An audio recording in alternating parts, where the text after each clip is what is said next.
Ladies and gentlemen, I've just been informed that we are live streaming as of this moment. So be careful what you say to whom.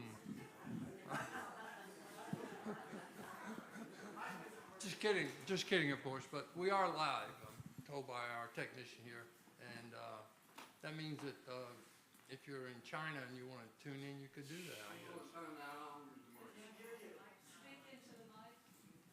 Let's see. Lean closer to the microphone.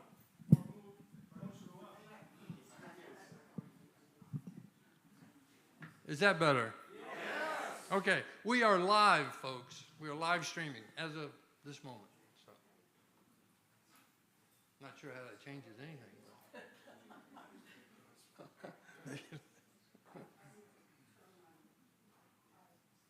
How many of you saw the YouTube of our last presentation? You saw that? Of Dan's presentation? And I think there's one out of Gene Nickel as well. It's been circulating.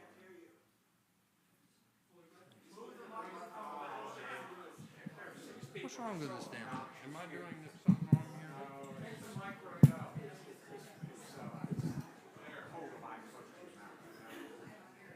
Okay. Thank you.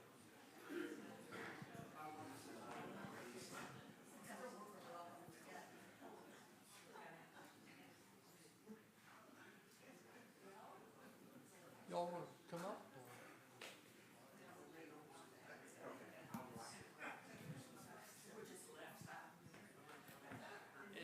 Is the mayor here? Mayor Kopelov? She's traveling? Because I missed her last meeting, and I didn't want to do that this time.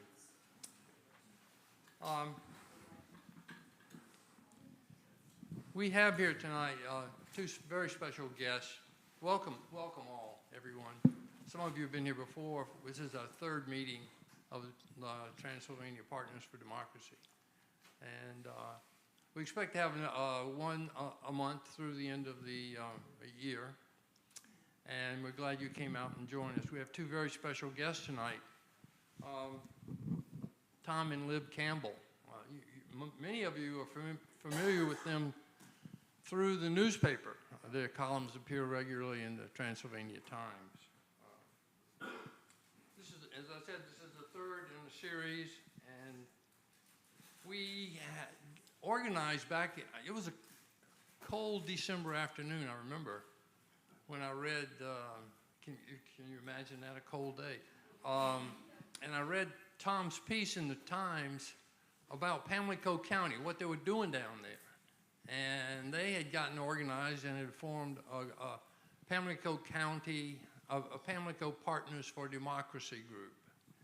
And they had come to the realization that our democracy is under threat. At about the same time, that notion was circulating around here, that this election year was going to be different. Things were not going to be the same. This is going to be, and it soon became commonplace. Mainstream media eventually picked up on it. They were slow, as you can imagine. But this is the most important election of our lifetime. And very few people really questioned that at the time, but some people say, well, I'm not sure. Let's see. Well, events unfolded. 34 felony accounts later, people were beginning to take another look at that notion, that it was important, that there was a threat, a serious threat to democracy, and that if we just went sleepwalking through 2024, then we would pay a heavy price, and our children would perhaps pay an even heavier one.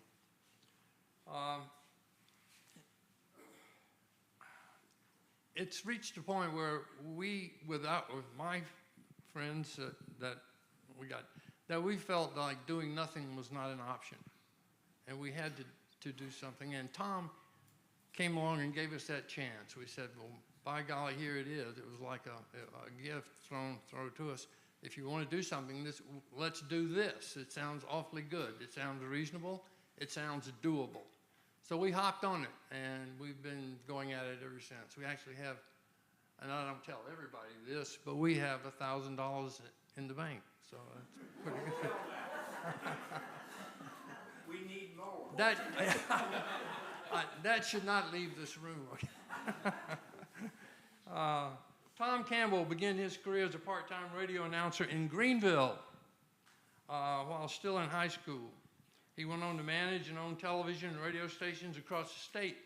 He is perhaps best known for having created, produced, and moderated the public television weekly talk show called NC Spin for more than 21 years.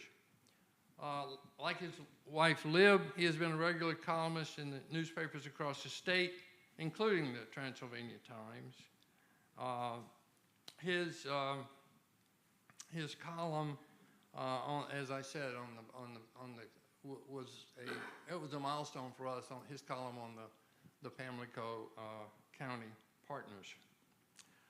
So thank you, Tom. Thank you, Tom. His wife, Lib Campbell, she is pastor emeritus at St. Mark's United Methodist Church in Raleigh. She received her BA in religion from Emeritus and her master's in divinity from Duke Divinity School. And she too is a regular columnist. And I'm sure many of you, most of you have read her pieces in the Transylvania Times as well. She's also the author of numerous articles in various journals and other publications. She has an incredible record of they both do actually, of public service. It's very important to them. And they excel at it, unlike any couple I know of. And that's one of the reasons it's such a pleasure to spend some time with them and have the opportunity to have them share some thoughts with you. They set an example for all of us. Tom and Lib have become increasingly concerned about the nation's bitter divisions and the rise of right-wing political extremism.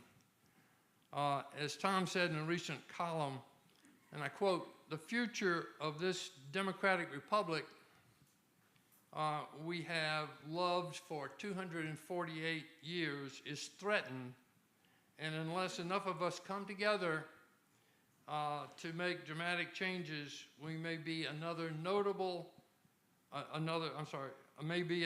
notation in history of a grand experiment that failed." It's my pleasure and honor to welcome Tom and Lib Campbell to Brevard and to our little gathering here tonight.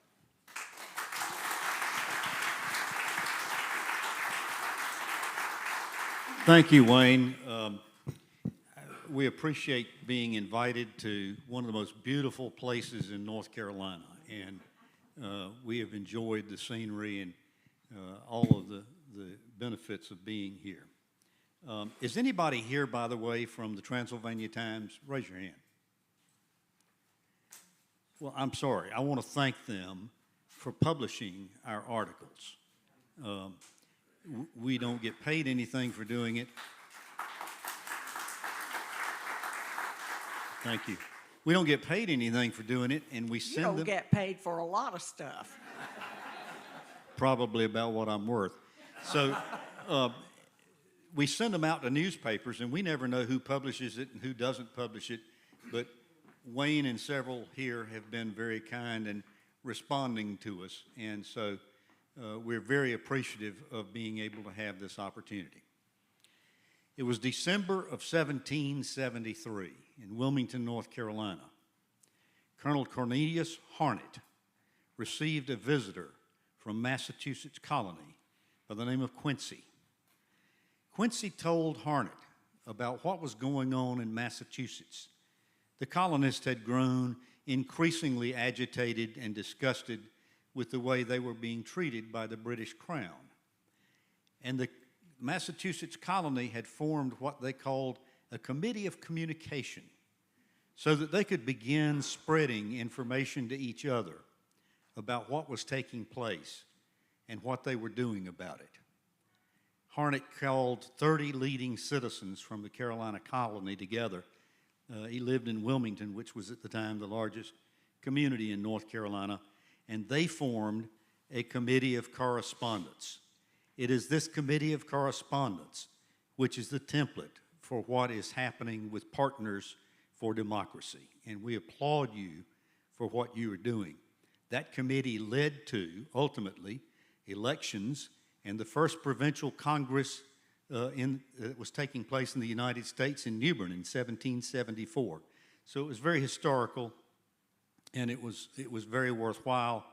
And what you're doing here in Transylvania County is important, and we hope it will be replicated throughout North Carolina. The Partners for Democracy of Pamlico County greet you. Our conversation at dinner was about how important it is for small groups across the state to be talking to one another, inspiring one another, reaching out throughout communities across this state to spread the message, to raise up ideas and hope among people that we can save democracy. I think it's at risk, and that's why I started writing for NC Spin, and I'm thankful that Transylvania picks us up. And anyhow, I appreciate being here tonight. Tom and I have always, we've been married almost 59 years. We have never lacked for conversation. It's an endurance test. We have never lacked for conversation. And we were sitting on our back porch one time, and I said, you know, we ought to do a podcast. I'll be left sink, and you can be right sink. Because that's how we brush our teeth, in our bathroom. And it is sort of the way, philosophically, we have looked at Yes, things. it is. Yes. But you have moved more to the middle. And We don't have a middle sink. Our philosophy is often wrong, never in doubt. All right, let me tell you a little bit about my getting here. I had a high school English teacher in the 11th grade who said, Lib, I've never met anybody more opinionated than you are. And I thought, you know, I think I was born and reared in a church where justice was important.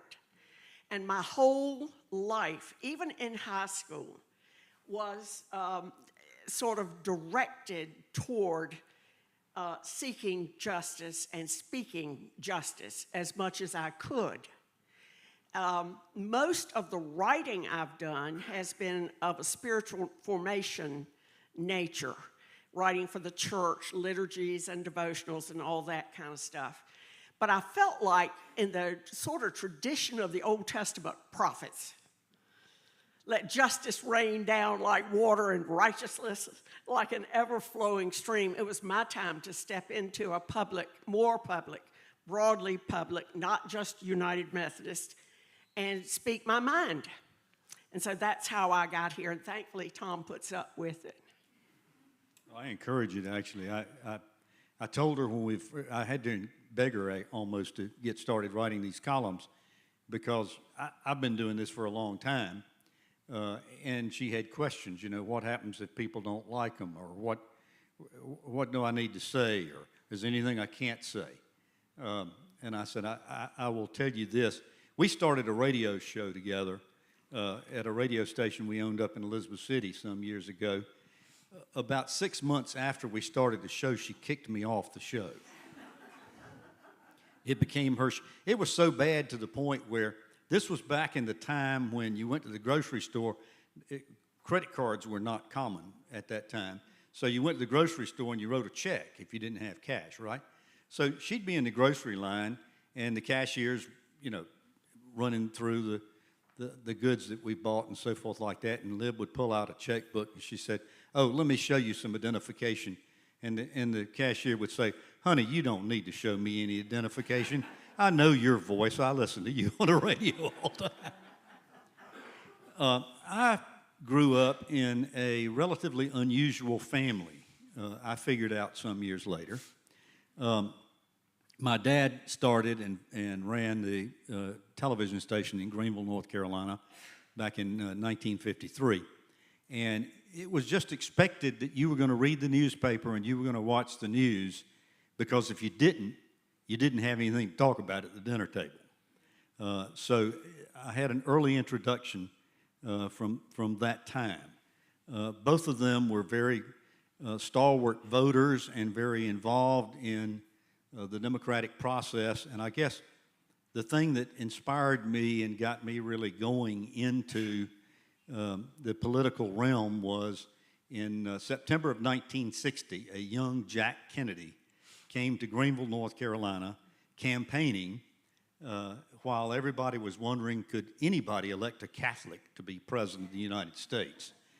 And since Dad was the head guru at the television station, he got to meet Jack Kennedy. And since I was 12 years old or so and was with him, I got to shake his hand also. I promised my mother I would never wash it again. I've had to renege on that.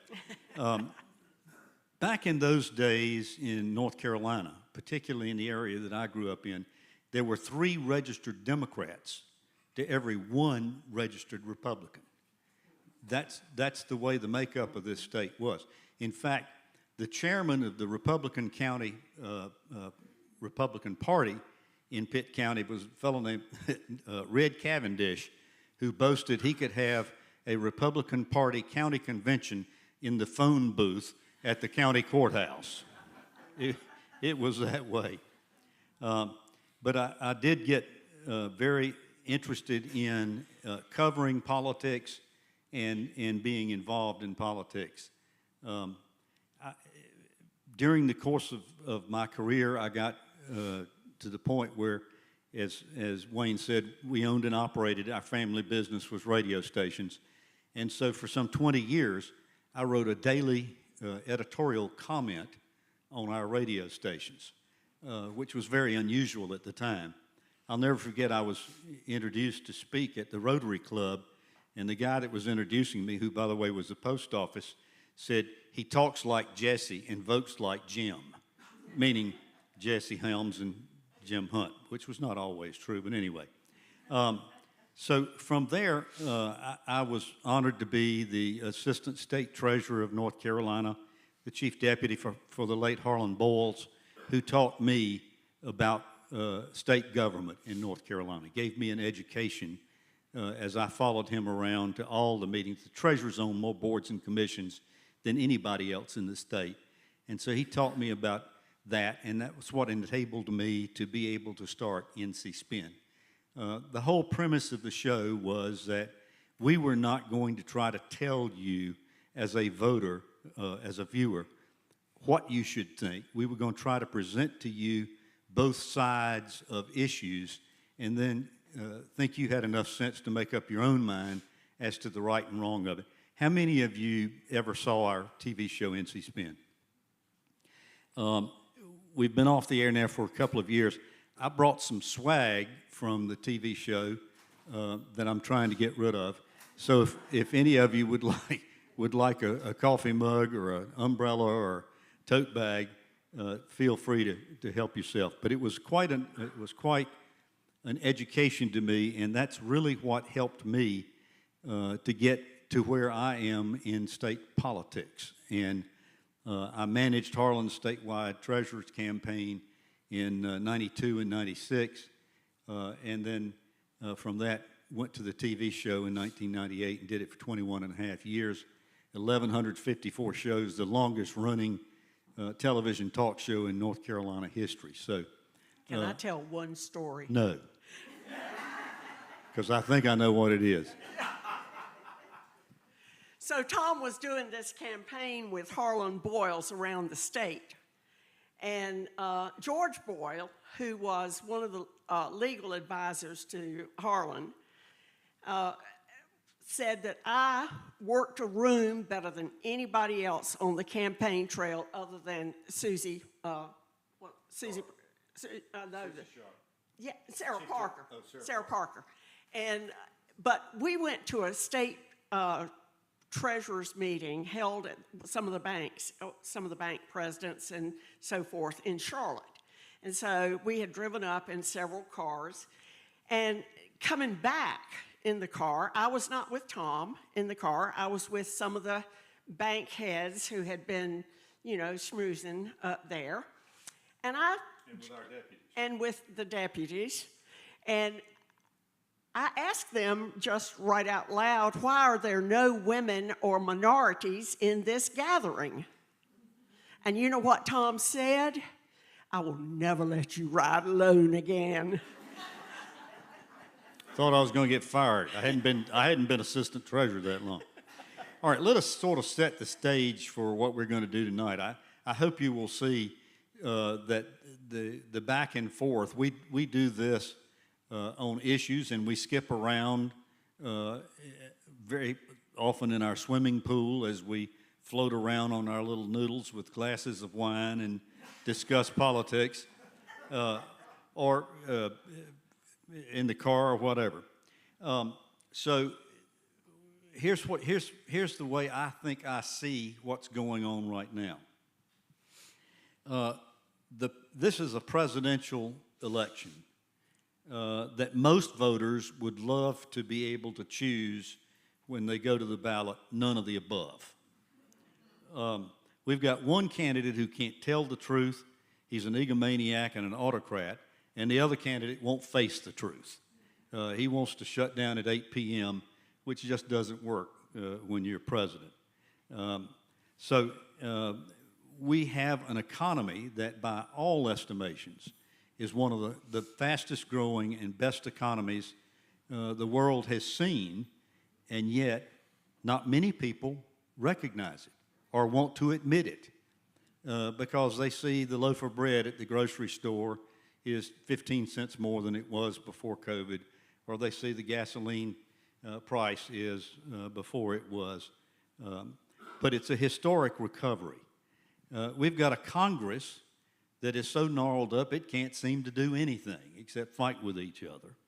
We've got a rogue Supreme Court. Civility has been abandoned in this country. Our civil rights are still under siege. It feels like the wild, wild west. There are more guns than there are people, I think. In North Carolina, we've got a legislature that is fighting culture wars and can't seem to fight them enough, grabbing power like nothing I've ever seen in the history. I've been covering politics since 1965. I've never seen anything like this before. And the evidence of it is what they're trying to do to dismantle public education in North Carolina. And it just makes me mad as I can be. And I was telling them tonight, my column this week, by the way, I hope you'll read it, is on vouchers, because I think that this is a thinly disguised straw man to try to get across a cultural war for school choice. The Republicans have been trying to fight this since the 1990s. So we've got partisan courts, we've got truth, trust, civility abandoned, and I don't know whether you've noticed it or not, but there's no shame today.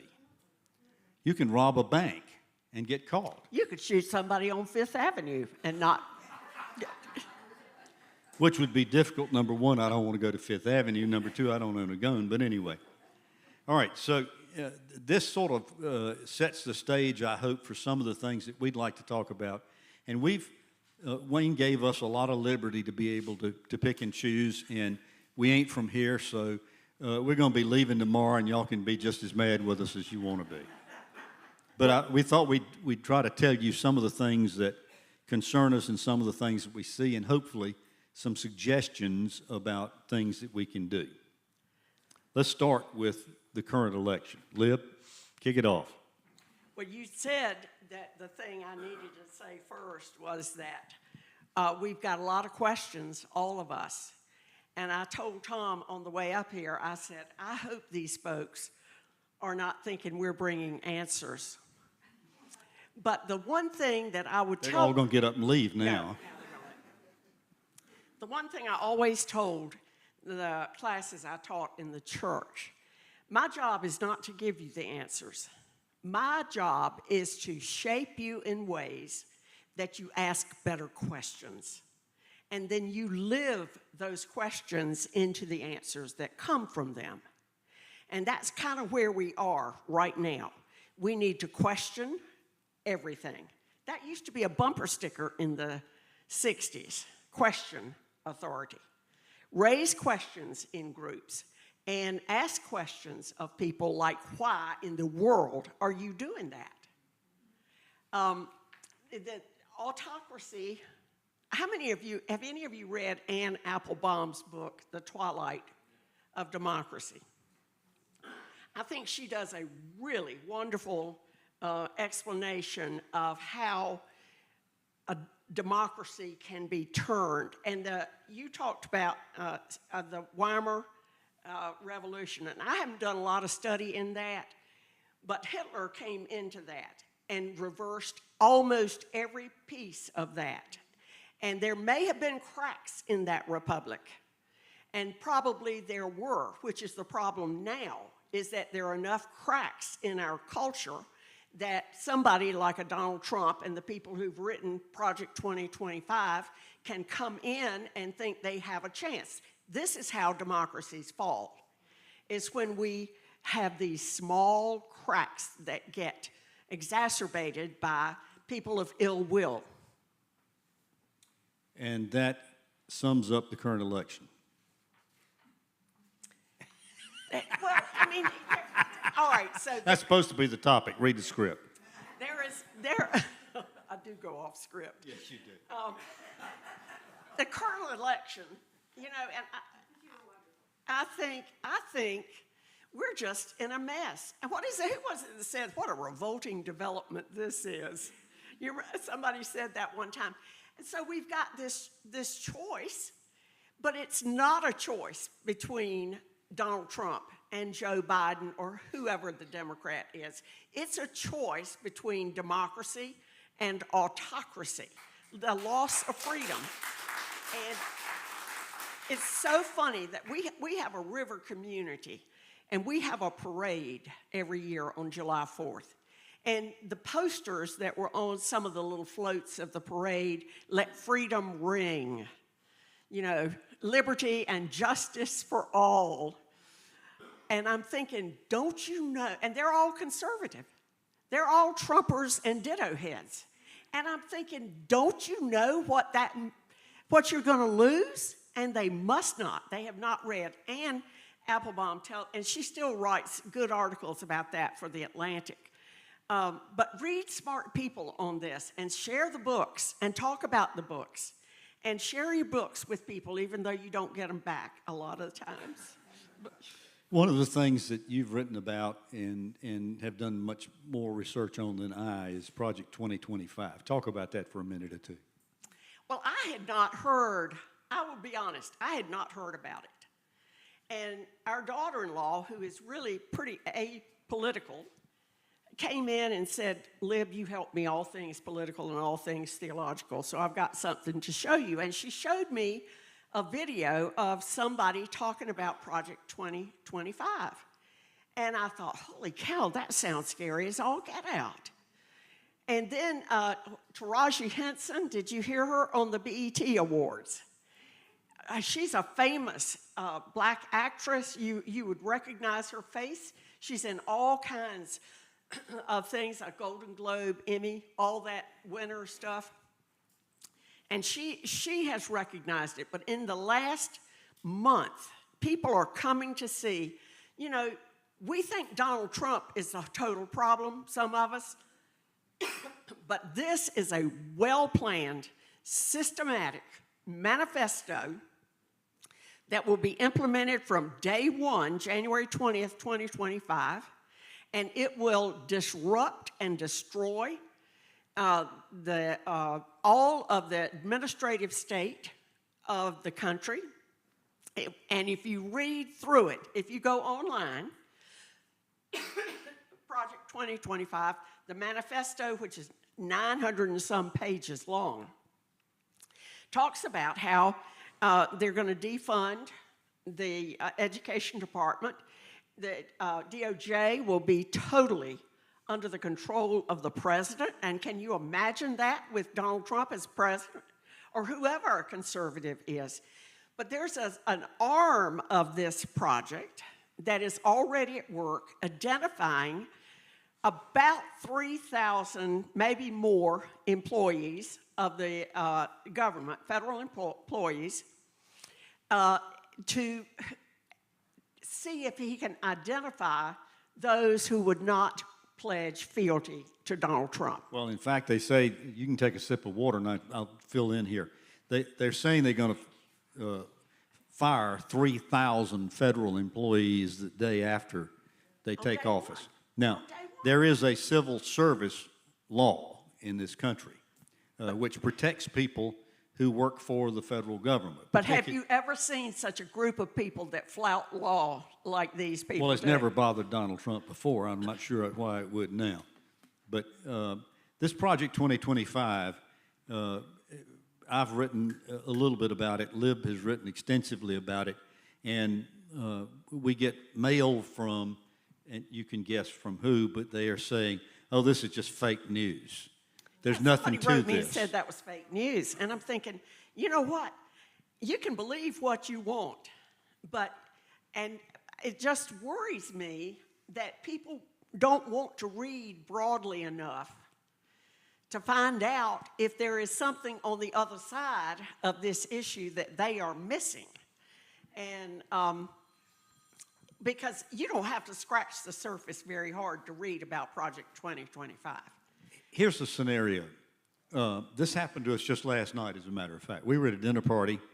We were invited to some friend's house, and it got to be about 8:30, and I announced we've got to leave because we're getting up early tomorrow morning to go to Brevard tomorrow. And so one of the guests said, oh, really? What are you doing in Brevard? And the hostess said, oh, they're speaking up there to a group in Brevard. And this guest said, well, what are you talking about? And I tried to defer just as much as I could. No, it's called poking the bear. Yeah, that's exactly what it was. I said politics. Now, by the way, a lot of people don't like, watch your roller eyes. A lot of people don't like politics. But I tell them that that's only because they don't understand the word. Poly is a Greek word that means many, and ticks are blood-sucking insects. Way to go. So this person said, what are you going to be talking about? I said, politics. Oh, really? What specifically are you going to say? And I said, well, we'll talk about the elections and some stuff like that. Oh, really? This guy came up and he said, okay, well, what are you going to say about the elections? I said, well, I'm going to say that I think that Donald Trump is the most despicable candidate we've ever had running for a presidential election in America. And he said, oh, yeah? Well, what about Joe Biden and what he's doing and such and such? But have you had this before? Every time you raise a point, they try to raise a false equivalency. So I didn't do it because she's poking me like, get the hell out of here. We're getting ready to get into a food fight. But what I should have done is I should have said, that's not what we're talking about. We're talking about Donald Trump. We're not talking about Joe Biden. He said, well, I like some of his policies. And I said, no, really? Tell me specifically, what policy do you like that Donald Trump has? And by this time, she's grabbing me by the arm and pulling me out the door. But they can't tell you. If you've been in a discussion like this before, they'll tell you, I like some of his policies. I don't think much of him as a man, but I like some of his policies. And if you press them, what policy are they liking? I doubt very seriously you can find out much about that. One thing about thinking about the choice, you know, we think that Donald Trump is the head of the snake, but this goes so much deeper than Donald Trump. This has infiltrated the Republican Party to ways they have so capitulated to some of this that it is just sickening to me. And to think about, the grand old party playing into some of this is something. Now, the election of senators, and we do those elections, the House, fairly frequently. So we ought to be able to, every 6 years, every 2 years, get rid of some people if we run good candidates. Well, but the system is built so that you can vote someone out of office if they kill their mother, but maybe not, The whole thing that I'm sure we're going to get asked, and so let's go ahead and answer the question. What do we think about what's going on? By the way, we've rewritten this talk at least 3 times. Yeah, the debate kind of shot the debate, and then the Supreme Court, and then all the brouhaha that has gone along with it. So I've never been afraid to express an opinion before. I'll do it now. I don't see any way in the world Joe Biden can win this election. I think he's a terribly fine guy. I voted for him. I admire him. He's done a lot of wonderful things for this country, but the Democratic Party is at war with each other right now. And if they splinter going into November, they're going to give the election to Trump. And so I don't see any way that he's going to be able to survive it. As I said in my opening, one can't tell the truth and the other one won't face the truth. Even if you've been watching the last couple of days, what's been going on with the House and the Senate, this is one of those things of having to tell the emperor that he has no clothes. And it's not an easy thing to do, particularly when it's someone that you admire. But I'm afraid that anything that we do... I loved what James Carville said the other day. Did y'all read James Carville? Carville is the raging Cajun. I mean, I just love him. He says whatever the hell he thinks. I mean, he's out there. But he says that what he thinks is what the Democrats ought to do. And by the way, I'm an unregistered voter, and I am more of the moderate toward right-leaning in the past than I am now. These fools are turning me into a Democrat. And so Carville says what he thinks we ought to do is have 4 national town hall meetings and have them televised nationally and let the candidates who might be presumptive nominees for the party have the candidates appear at these town halls and let them face the audience, let them face questioning and sort of go through the whole process of vetting them, if you will, on national television. Now, at first, that doesn't seem like such a great idea, but the power of television is incredible. And I will tell you, it would attract huge audiences. The only way I see any candidate ever being able to come close to beating Trump is to get the publicity, to get the recognition, to be able to face the voters. Now, in my crazy dreams, I have it in my mind that next week is the Republican National Convention, and so Joe Biden is going to begin tossing out little teaser lines during the convention about maybe he might reconsider, and so the publicity will be on Biden and not on Trump in that convention. Maybe I'm wrong. But Tom, people talk about Joe Biden's mental state and his incapacities and growing infirmities and all that. Donald Trump is no spring chicken in the first place. Nor is he in the Mensa Society. Right, he has a hard time. He has a hard time formulating thoughts. Really? Do you think? Am I wrong? Really? And I'm thinking, where do they not see that? And it's just ignored that we see the capacities of one side, but we ignore some of the lack of capacity on the other side. And plus, you've got a person who just lies all the time. Even his niece, Mary Trump. How many of you just love Mary Trump? Yeah. And she is so vocal about it. And it must be very hard for her to do that, actually, considering how vicious he can be.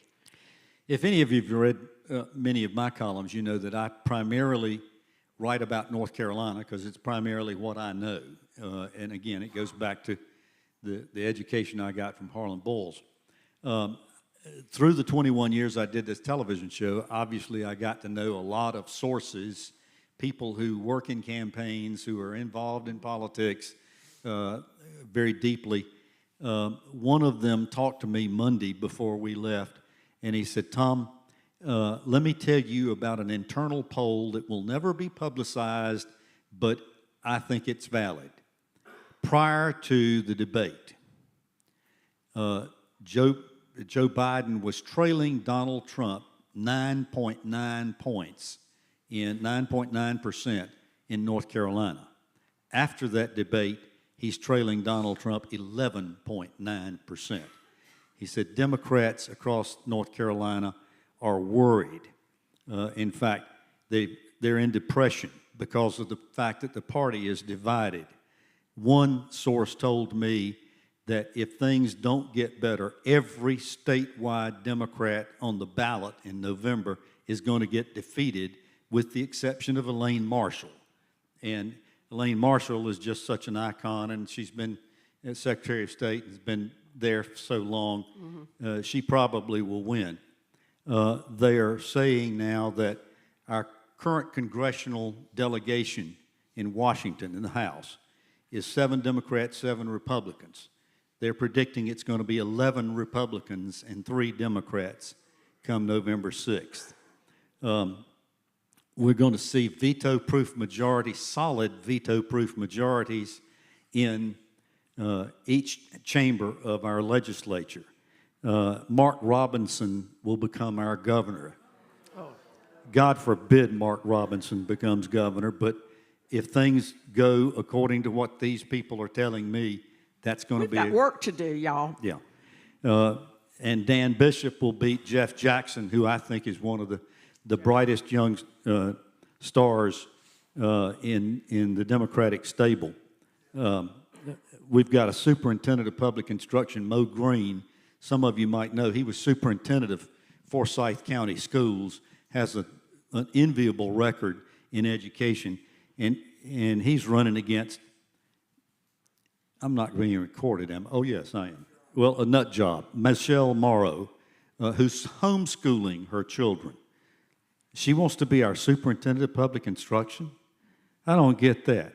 And the state auditor's race, which is very, very important because the auditor is the one who is going into all these state agencies to make sure that they are spending their money the way they're supposed to, they're being responsible, they're doing it legally. Dave Bolick, who is former head of the UNC Chapel Hill Board of Trustees, son of a dear friend of mine, but he is a MAGA candidate, running against Jessica Holmes, who's a former Wake County Commissioner, was appointed to the job after Beth Wood resigned. These folks are all in jeopardy so far as the North Carolina elections are concerned. We can be worried and should be worried about the national picture, but folks, this is North Carolina. This is what's going to be affecting us and governing us for the next 2 years or 4 years, and it's very frightening. Can I say a word to the women? In 2018, it was a curiosity to me, and I looked up statistics on the number of women voters who were registered in Wake County. That was all I was looking for at that time, and how many women voted. And there are, and it's still true, there are more women registered to vote across North Carolina than there are men. There are more women, and I've got the numbers, 68% of voters, 68% in 2020 of voters in the 2020 election were female. Now, there is a war against women that is going on. There is a lot of repressive, and it's regressive, and I feel like I grew up with, Gloria Steinem and the bra burning and all that kind of stuff, and I sure hate to go through all that stuff again.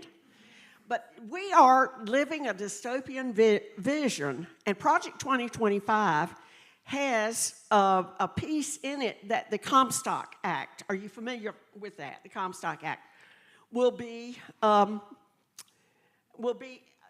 law of the land. And so numbers of women in this country are diminishing because of maternal mortality.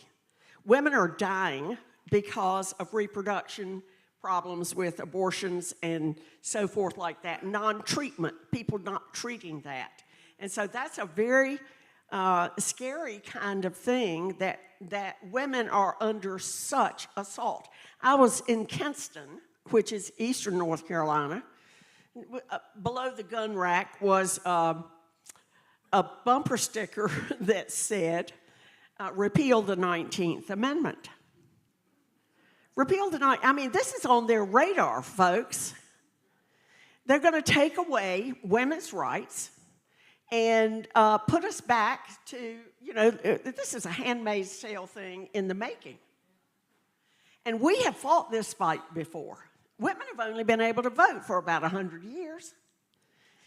So we can encourage women to speak up. There's still not as many women who are serving in elected offices in the state and in the national government.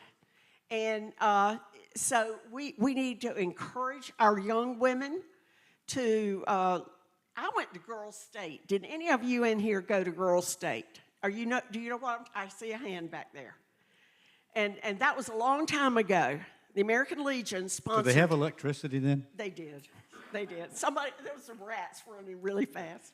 But that was where, in Girls State, all these young women, I think we were juniors in high school, and we were learning about the political process. And we had, we learned civics. They've taken civics out of the school curriculum in a lot of schools.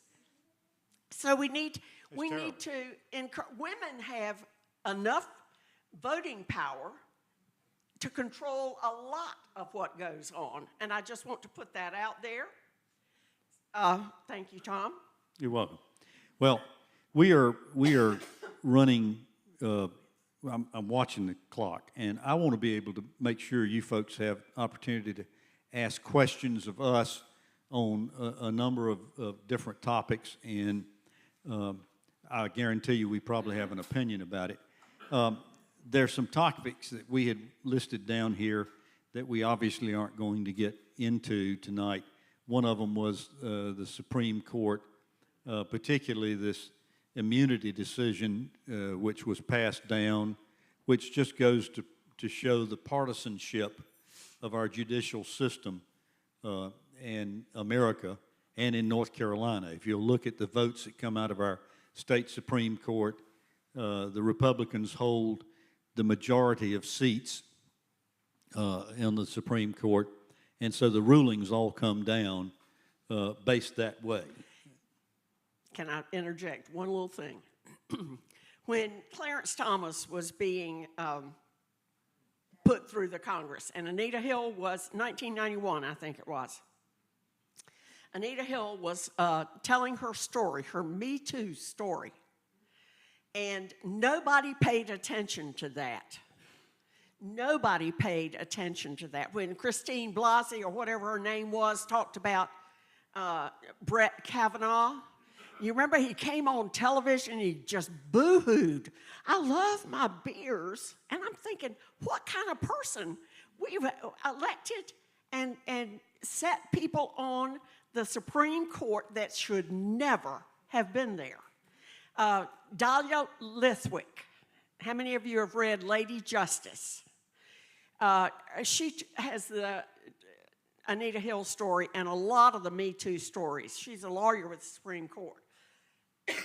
But OAC, or AOC, or whatever her name, she has filed impeachment papers today. Hallelujah. And you know it won't get anywhere, but it's going to get a lot of publicity, that's for sure. So one of the questions is, what can we do about the situation with the courts? In North Carolina specifically, again, that's my primary focus. In North Carolina, I think we created just a terrible situation when we allowed judicial candidates to declare their party affiliation beside their name. Now, the justification for doing it is that nobody knows these people. Well, you know, either the voters should take the time to get to know these people, or we should not be electing judges. And that's my position, is that we ought to find a solution other states have found in being able to have a nominating process and a process in which they serve a term certain, and after that term certain might be able to be reconfirmed somehow, but we should not be electing judges. That's one thing we can do, and that's one thing you can talk to candidates running for state elections and legislative elections, is we need to do away with this, because what it has done is it's made the courts partisan. They're going to vote according, and by the way, they do this regardless of whether the Republicans are in charge, the Democrats are in charge. They did it when the Democrats were in charge too. Another topic we wanted to talk about was the legislature, and I think we have seen in this last 2 years in the North Carolina legislature the worst power grabs I've ever seen in my lifetime. And they can do it and get away with it because they have veto-proof majorities. They're conducting culture wars against people they don't like, and it's very obvious. And a lot of the problem with that comes about because of gerrymandering. And they have gotten the courts now to declare that they have total absolute authority to draw districts in any way they wish to do it. They can get districts drawn now using computer-generated graphics in which one side of your street is in one district and another side of the street is in another district, because their voters are on one side and the opponent's voters are on the others. Gerrymandering is just a terrible practice that has got to stop, and we've got to again talk to these legislators and say, we need you to support some sort of process for drawing districts which is fair.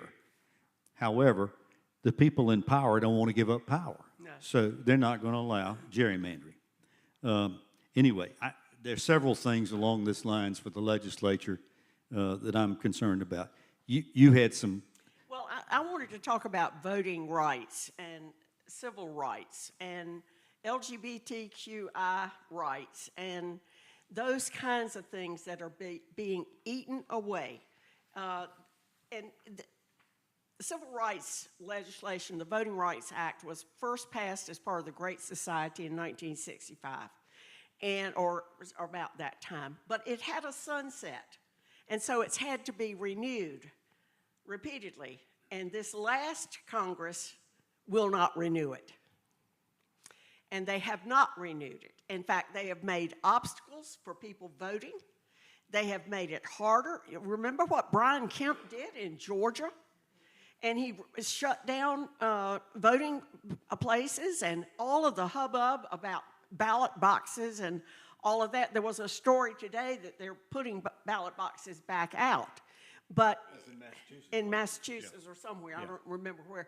But the very idea that we would deny voting rights to citizens and people who live here, who are entitled and have the right to vote, is ludicrous.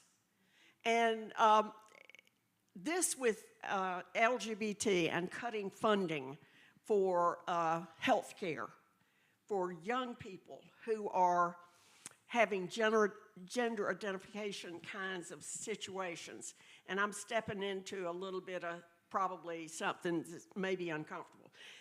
In one of my churches, I had three young people who were struggling like this with sexual identity and trying to figure out who they were.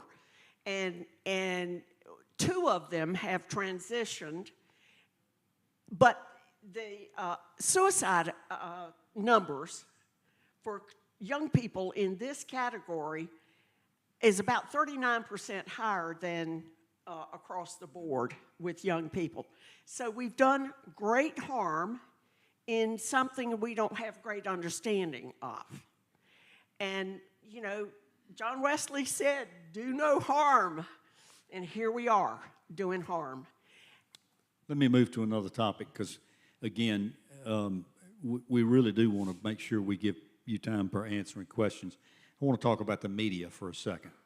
The media is sometimes justifiably criticized, called fake media. Let me tell you my thoughts on this. One of the most important things that has happened, discouraging things that has happened, is the demise of our local newspapers. There are something like 20 newspapers a week that are going under in North Carolina. Not in North Carolina, in the nation. We're closing newspapers at alarming rates. Now, think about this for a second. And this is a pitch for you. If you already are not subscribed to the Transylvania Times, do it. Support that paper. It is very, very important so far as democracy is concerned. Where else are you going to learn what your city council is doing?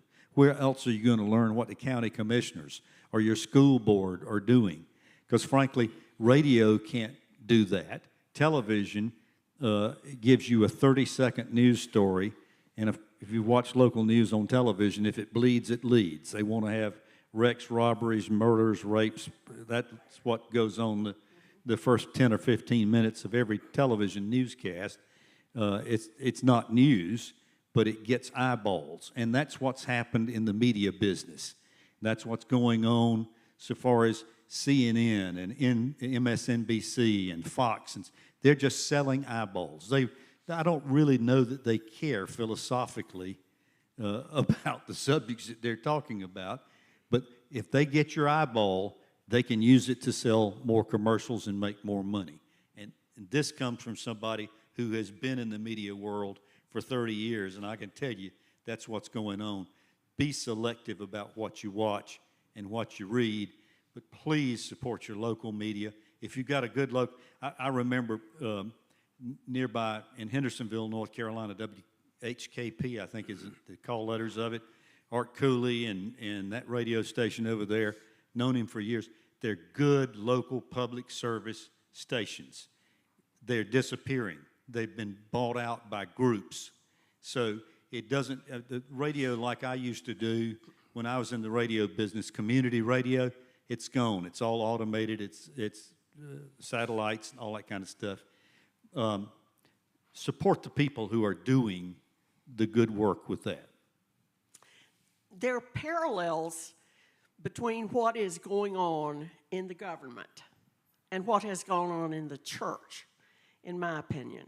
And I think it has to do with the fact that in civic society, the role of the church, the role of the Kiwanis Club and the Rotary Club and all of those things was to help shape people with values of justice and kindness and generosity and mercy and all of those lessons. If you read any Kiwanians in the group, or Rotarians, Civitans. Is it fair to all Elks, concerned? Is it fair? Think about that question. Four-way That's the test. first of the four-way test. We don't belong to civic clubs anymore, and that's one of the reasons why community has become a problem. We don't go to churches. We don't belong to civic clubs. We don't do community-type events. You know what we're doing? We're sitting staring at that screen. And You know so- what the statistics are? I had them here just a minute ago. Something like the average adult is watching a phone screen or an iPad or something like that, something like 6 hours a day. And our kids are doing it like 11 or 12 hours. I mean, it's just absurd. You can't be friends, you can't be community, you can't be talking with people. And by the way, if you can't talk to people, how are you ever going to resolve any issues? Mm-hmm. So that's certainly something that I think that could be done. Can I talk just a minute or two? We're going to run over time, and I hate to do that, about election reforms. Because I think we need election reforms in North Carolina. We've got to do something about the campaign contribution rules. The independent expenditure groups are buying our elections. The estimate that I've heard is that there will be somewhere between $300 and $800 million spent on advertising during this November election campaign. We're going to be bombarded with, and these things are, these ads that they're running, they're not informative ads. Here's what Lib wants to do if she gets elected. No, they want to say, Lib's going to run an ad saying, let me tell you about that scumbag Tom and all the things that he doesn't like and all the things he's going to do to you. I'll be much more kind. It's questionable. So we need to do something about elections. I think we need to go back to changing our primary election dates. We set them in March thinking we might have some say-so in presidential campaigns. That hasn't worked for 2 campaigns. In fact, if you want my opinion, we should change the primary dates to June so that they don't have as much time to spend as much money running each other down. We should shorten the North Carolina ballot. We vote for entirely too many people. 30%, 20%, no, only 20% of the people who voted in the May primary got all the way down our ballot and voted for all the candidates all the way down. That means 80%, and by the way, we didn't get such, I think it was 24% of the voters turned out for the primary to start off with, and only 20% of them got all the way down the ballot. I mean, if you're running for an office in North Carolina, that's pretty crummy that the voters don't even get all the way down to your race to make a choice. We need to do away with runoff elections in North Carolina. We need to go to some ranked choice or some sort of, I mean, I'm all for taking away the party distinction and let 25 people put their name on the ballot to run for the North Carolina House. Let the top 2 vote getters end up running against each other in November. We got to do some things to improve election integrity in our state. Talk about, Lib, our early introduction to politics and how each of us can do something that really could be effective. When we were first married in the dark ages, we lived in the neighborhood that Jim and Carolyn Hunt moved into when he came back from Nepal. And he was running for lieutenant governor. He was precinct chairman. He wasn't running for anything. But when he started running, is when we've got most. This was precinct 8. Precinct 8. And Jim Hunt was the best organizer of anybody I have ever seen. He had like flashcards, note cards on every registered Democrat in the precinct. and on election. So he got about 10 or 15 of us together, and he said, okay, your responsibility is to take 10 cards. You are to get those 10 people to the polls to vote. That's your job. And so you call them, you go visit them, you do whatever you need to do, but you make sure they get to the polls to vote. They're Democrats, and they're going to vote our way. And that afternoon, after the voting started, about 2 o'clock, you remember? Yeah, he would call them and say, well, so-and-so has not voted yet. Give them a call. Offer to take them to the polls. And he would say, why don't you just go pick them up? And so mobilizing an electorate, Jim Hunt knew how to do better than anybody I think ever has done. And guess what? We had in the 8th precinct in that election, we had like 70% of the Democrats who turned out to vote. What I think we're saying here is it doesn't just happen. And this is you got to work for it. You got to go out knock on doors and talk to people. We are the grassroots. We are the ones who do that. We are the ones who canvass and get people registered to vote. We are the people that work the polls. We are the people that will call our neighbor and say, have you voted yet? And, that's what we do. So we've got to be bold in that. We've got to be present in that. We've got to protest. We've got to march. I remember driving my car. I wasn't going to go to the Women's March in Raleigh because I thought it would be so many people. I thought it would be overwhelming. And I can remember coming onto Capitol Boulevard, going to downtown Raleigh, and the cars were just loaded in, and my heart just raised. I thought, what a wonderful thing that there are this many people, women, who were excited about women's futures. And it was to be part of the political process, to find places to give voice. I took my 14-year-old granddaughter down. We had posters, and we marched in the Mothers Against Gun Violence March in And a lot Raleigh. of us did the same thing with Bill Barber and his Moral and Mondays. the Moral Mondays, and we were there. And show up in force. Let people know who you are. I wore my Protect Roe to the polls. Oh, did you bring your buttons? Oh, yeah.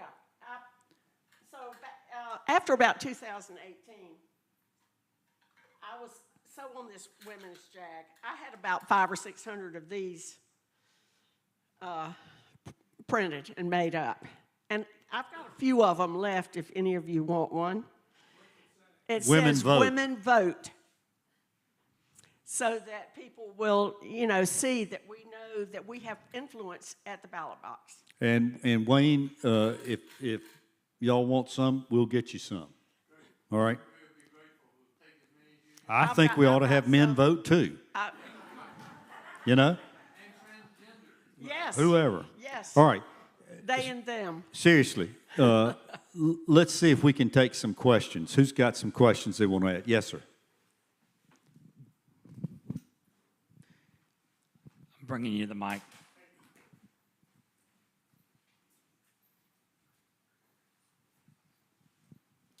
Tom, Lib, thank you so much for coming all the way out to Brevard. I hope you're enjoying your visit, and I want to thank everyone here for coming out tonight as well. I'm James Carley. I co-founded the Transylvania Young Progressives group last year as a continuation of what was previously another brand where we support Democratic candidates and values here. And we've got active support among young folks. I do have a question, but first of all, when people wonder, how can people possibly support Trump? I read a really interesting book in the library. It was published in 2016. It was called Assholes, A Study of Donald Trump. And, yeah, seriously. And it said people support Donald Trump because they find him entertaining and they like that his policies will hurt the people they hate. That's why people support Donald Trump in the face of it all. It really is, I think, that simple. And how do you get people to exercise reason when that's their belief? That's above my pay grade. My question for you is, how many in this room have heard of Instagram? Raise your hand. All right. How many of you have an Instagram account and you use it? Far fewer people. I would invite you all to encourage that that is something that may explain why things seem uncertain. I was speaking with a Democratic candidate here on Monday, on Monday, and he said, how many of you, and he was with his campaign committee, it was about 8 folks about your age, and he said, how many of you looked at my campaign website? Everybody in the room except me raised their hand. And I said, I haven't raised your hand, but I've looked at your Instagram page. He said, I didn't know I had an Instagram page. That's my consultant. People under 50 don't read campaign websites. They don't go into candidate websites. It's all social media. How do we raise the awareness? And actually, Jeff Jackson is a great example. I talked to one of my young progressive co-leaders. This guy named Miles, he's a local guy in town. He said, yeah, candidates today, they need to be on Instagram at least. I don't do TikTok, I don't do Facebook, but Instagram is very popular. People need to see that candidates at least appear to be running their own accounts. They need to be speaking to the people through their social media accounts, using their own voice and their own words. And that's one reason Jeff Jackson has become so popular. I agree with that. How do we crack through to people of a more wizened generation the influence and the importance of leveraging social media tools that may seem admittedly alien or unfamiliar? I hate to tell you this, but I'm not sure you can. I get confounded and confused with a lot of this social media. Here's what I do think. I think it makes a tremendous amount of difference if you personally go see someone on behalf of a candidate. Time and time again, it's been demonstrated grassroots election campaigning pays. It works. And I think that's important. I'm not demeaning it or in anything. I don't understand it, and I use Facebook and email, but that's about as far as I can go. Instagram is how I learned about Project 2025. I've gotten some amazing jobs that shaped my career thanks to seeing the Instagram posts of an employer in Vermont. Yeah. And some of the influencers on TikTok and on Instagram kinds of things, and you build a big following with that. Yes. I hate to cut it short, but let's get some more questions. Thank you. Thank you so much for being here. I love your columns. Thank you. So one of the thoughts that I've had in talking with people, because most of us share the concern that Biden is faltering, and there's a concern, therefore, that people won't vote, which is the same as voting for Trump. And you mentioned that Trump is the head of a snake. And one of the things I like to remember is that Biden also is the head of a very large organism, for lack of a better word, and he surrounds himself and has surrounded himself with amazing people who do good work. Supreme Court is an example of the downstream impact of having the right person in that head position, even if he's faltering. And there is, in my opinion, a wonderful VP to step up. So in my opinion, we're not voting just for Biden should he choose to not step down. I hope he does, but should he choose not to, we have to remember we're not just voting for Biden. Well, I agree with that, but 72% of the people in a New York Times poll, and what was it, 68% in a CNN poll say he's past his prime, his expiration date's over. We've got to have another candidate. but I agree with what you're saying. I will vote Democratic. Period. I would vote for a corpse against Donald Trump. But that's just me. I think we've just got to be loud. We've just got to be loud, and we've got to give money to these campaigns. However, here's the problem. The problem is a divided party is not going to win in 2024. And right now we are a divided, Democrats, I say we, the Democrats are a divided party. And I don't know that anybody can put Humpty Dumpty back together again right now. Use this language instead of that. I agree. Well, okay. I absolutely agree. All right. Yes. Okay, back there. Thank you for being here. We greatly appreciate it. And I also appreciate the shout out to Ann Applebaum. I agree with you. She's one of the best writers and most insightful writers about democracy in the country. My question is this. My impression is there's a growing number of unaffiliated voters. And I know it's a large number in North Carolina, and I thought it was growing. It is. What are your comments about the implications of this, if that group continues to grow and actually exceeds the size of Republicans and Democratic? It's already exceeded Republicans. What are the implications there? Frankly, I think it's a great idea. I'm not crazy about parties anymore. I was a member of the Democratic Party. I ran a campaign for a candidate that was statewide candidate of the Democratic Party. The unaffiliated, here are the advantages to me of an unaffiliated voter. An unaffiliated voter can go into the primary voting booth and tell the registrar, I want a Republican ballot, I want a Democratic ballot. This last primary, I went in and chose a Republican ballot. I wanted to vote against Donald Trump. I wanted to vote against Mark Robinson. I wanted to vote against several of the people who were running, and that was the only way I could voice my opposition. I knew Josh Stein was going to win. I knew some of these other people in the state were going to win. Unaffiliated voters get to have that. I think it makes everybody honest, frankly. I think the parties, Democratic and Republican, have too much power and authority in North Carolina. I wish there was a time when the party structure was such that you had county chairs, you had precinct chairs, and the Democratic Party was responsible for getting the word out to people throughout North Carolina. But that was before mass media. That was before social media. And candidly, it doesn't work as effectively. Right now, what the parties are doing is they are funneling money. Their campaign contribution limits that you can give to a candidate. You can give the Democratic Party or the Republican Party an unlimited amount of money, and you can say, I want you to spend this money for this candidate. Now, legally, they don't have to do that, but practically they do. It's a way of being able to funnel money and circumvent the campaign contribution laws, and I think it's wrong. And I disagree with him on that.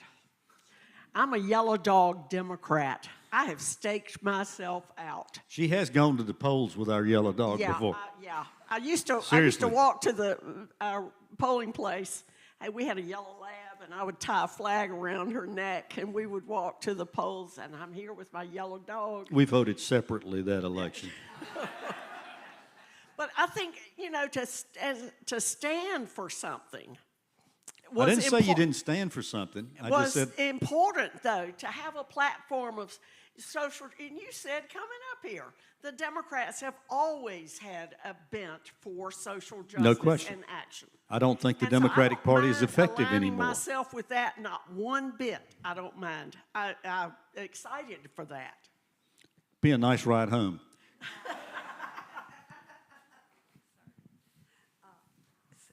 Supposing that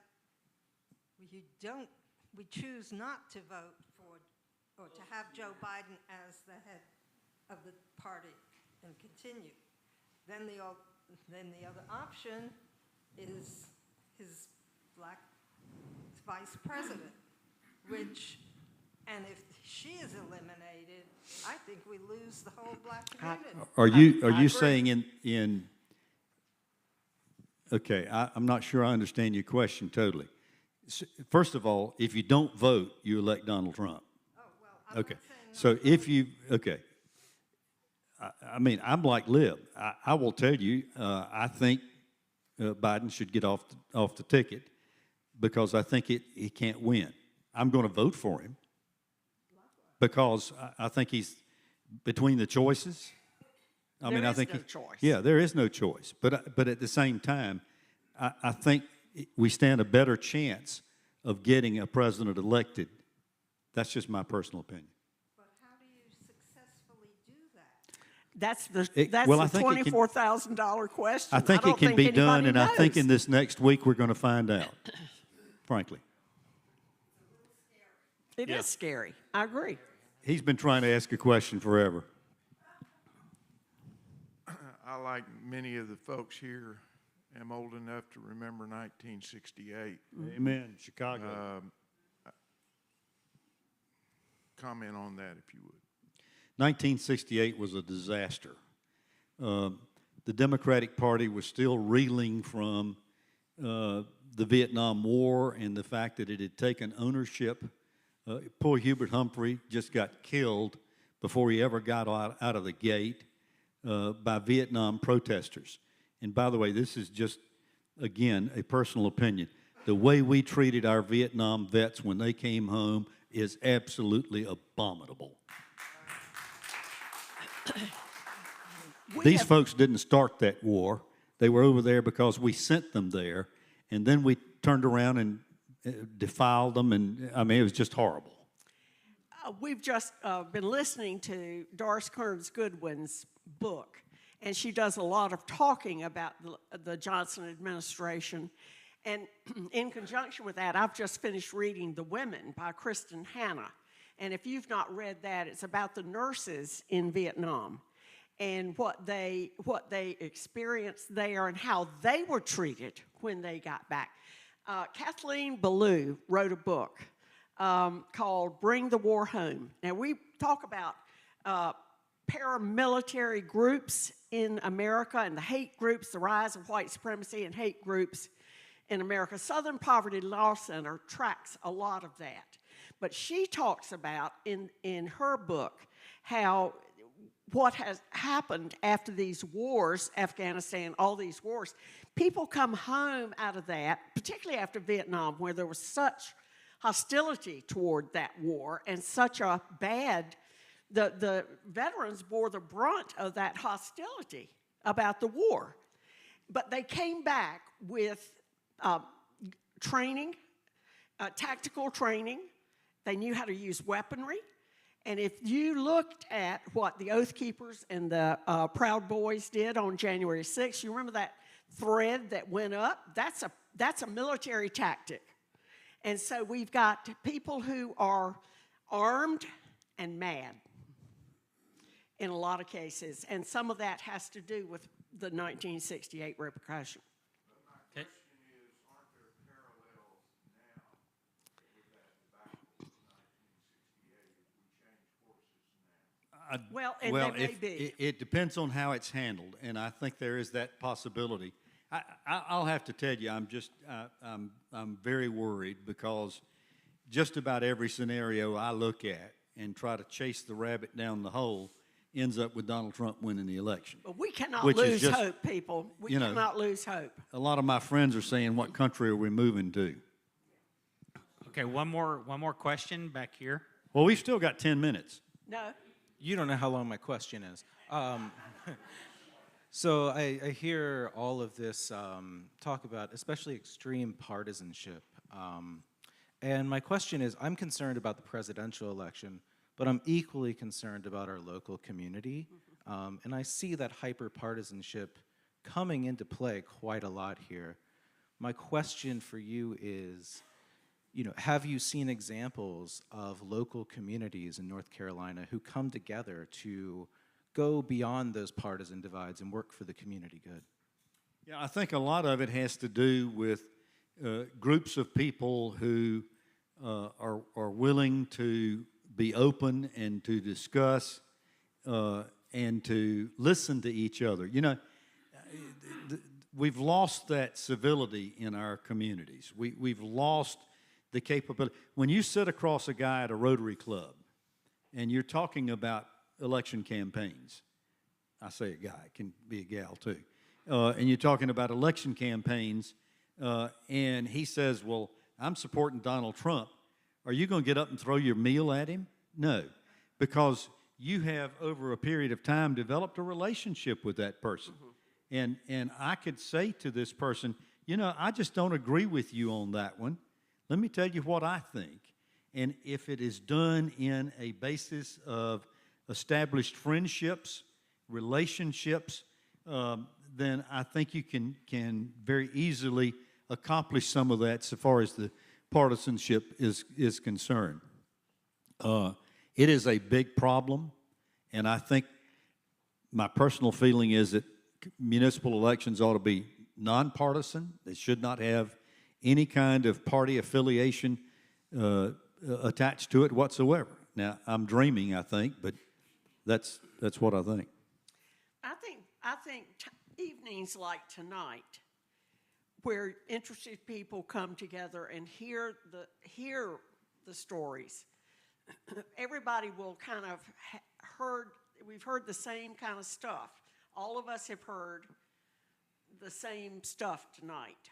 And to be able to take that into conversation, whether you agree with it or not, to take that into conversation, because it doesn't have to be contentious.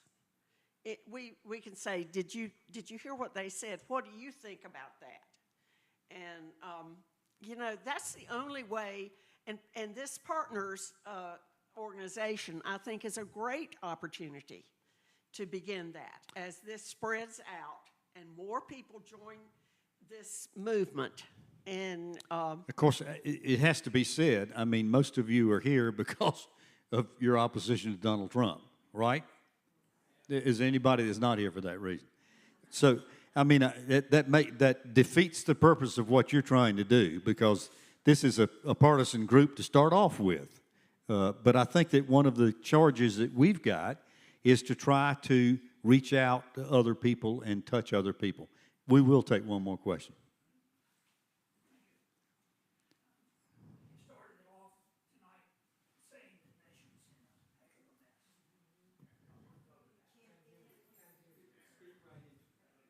Is the mic on? I don't think it's on.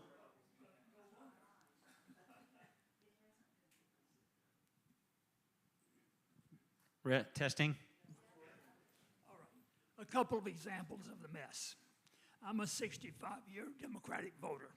I'm far left of the party. My 3 sons are skilled craftsmen. They're Trump voters. We have to decide how to get to a 65-70% party. The big question then for me is, why did Trump beat both parties soundly in 2016? We have not answered that yet.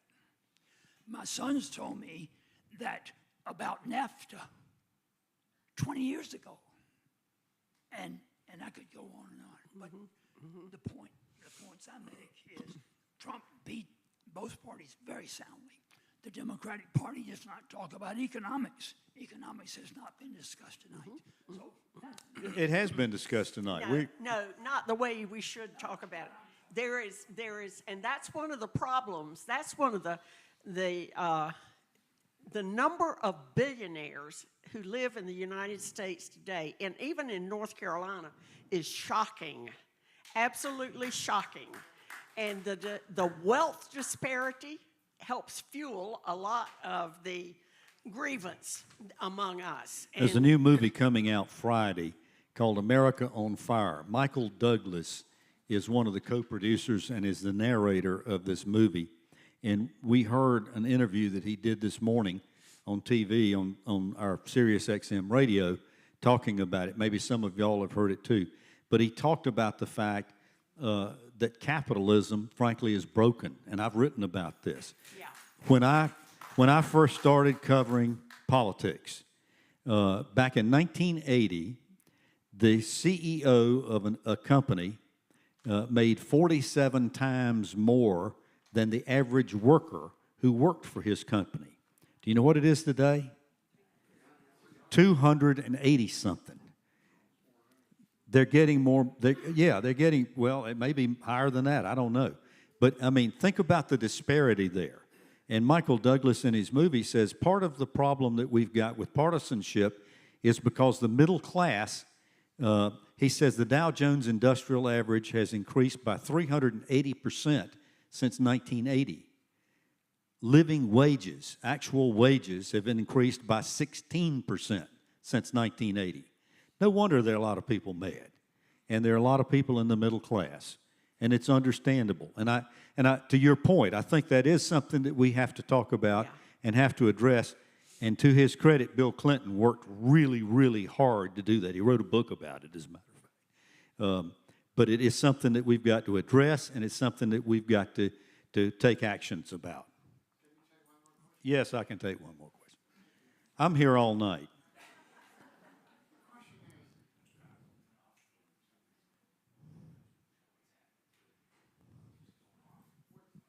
Puzzles me is Trump is not giving any solutions to those guys either. He's not going to. Right. He's got no solution. He's going to cut, taxes for the most wealthy. Trickle-down economics is nuts. It does not work. It never trickles down. And so I don't know why people don't understand the fallacy of that economic plan, but because you don't have to look very far to see that that's what happens. When people can exponentially grow wealth off tax advantages like that, and the rise and fall of the stock market, it's just wrong. Well, We need to. the 2017 tax cuts that he put into effect, which were so beneficial to the upper income tax brackets, are set to expire next year. And our Congress, depending on how we elect them, is going to have to decide to do that or let them expire. Okay, I think that's it. I'm going to use my outdoor. I have a closing if I can give one. Oh, sure. All right. I hope we have done something along the lines of what y'all wanted us to do tonight, and I hope it has been fairly informative and entertaining. And if nothing else, you've seen how a 59-year marriage has worked, or hasn't. I want to leave you with a word on a positive note from one of our favorite movies. The movie is The Best Exotic Marigold Hotel. Have many of you seen that? Dev Patel was the lead actor in that, with a cast of just incredible, strong movie stars in that movie. But throughout the course of the movie, he had one line. You remember that line? He says, "Everything will turn out well in the end. And if it is not well, it is not the end." And that's the message that I think we need to carry forth, is let's fight, let's work, let's do all we can, but let's remember it's not the end. This microphone's working, so I'll use this one. Another round of applause for them visiting here. Thank you all for coming out tonight. This is a Transylvania Partners for Democracy event. I want to let you know that we have 2 events planned going forward. So on August 13th, a Tuesday night, hopefully right here, we're pretty sure, we're going to have a Forum for Action discussion. There will be a panel of folks, and people are invited to come talk about actions going forward. Also, on September the 17th, anybody know what that is? It's Constitution Day. So we're going to sponsor a rally on the courthouse steps for the Constitution and bring up these issues on the courthouse steps. So we'll be organizing a rally. More details on both of the events, these events coming up. If you're not on our mailing list, take a card in the back. It'll take you to our webpage so you can get on our mailing list. And we also we may have $1,000 like Wayne said, but we need a little more to get all this done. So if you'd like to donate, you can on our webpage. Thank you all for coming.